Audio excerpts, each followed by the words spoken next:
What's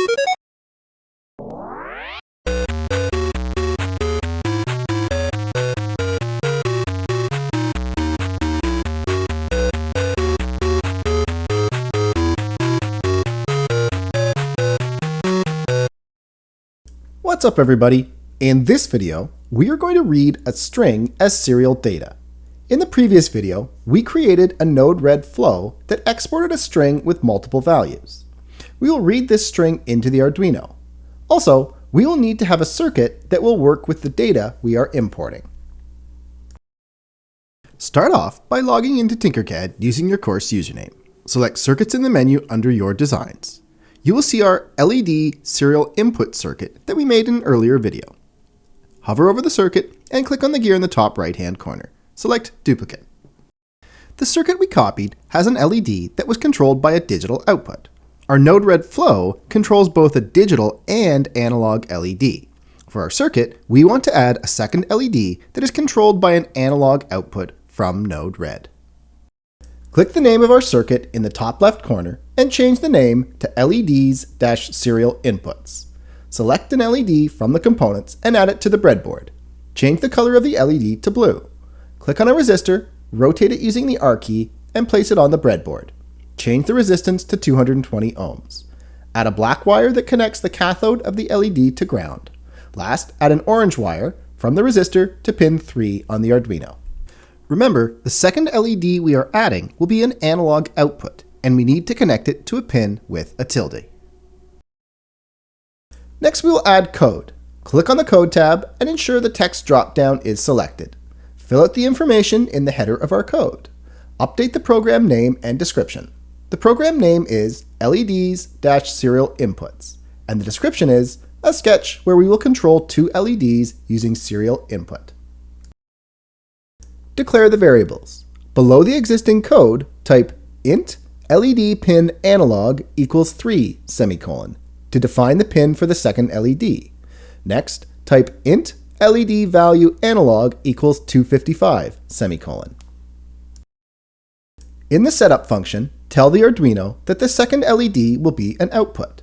Type pin mode, open bracket, LED pin analog, comma, output, close bracket, semicolon.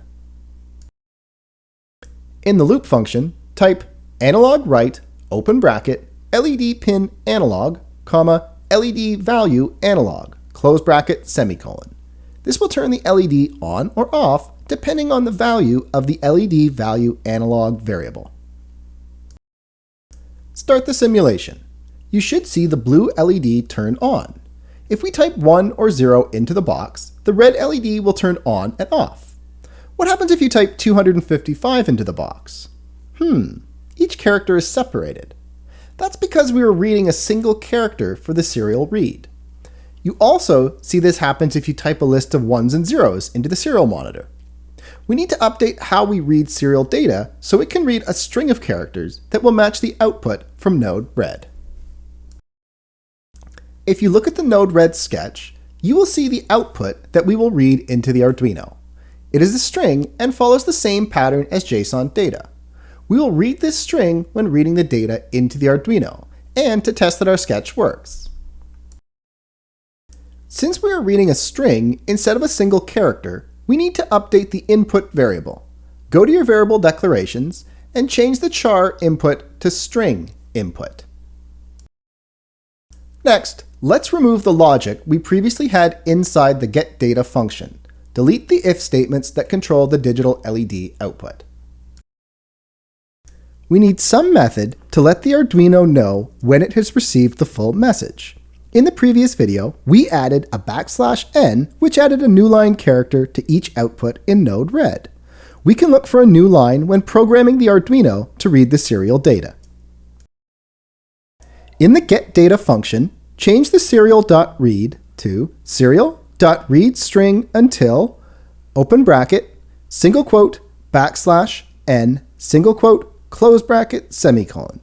Remember from our previous video that the \/ is a break character. The N stands for new line. This means the Arduino will read data until it sees a new line. Start the simulation. Open the serial monitor and paste the output from Node-RED and hit enter. Now, you will see the entire string prints out. We need to take the string and break it into parts where we can identify which component is being updated and to what value. We will do that in our next video. By the end of this video, you should be able to read a string into the Arduino.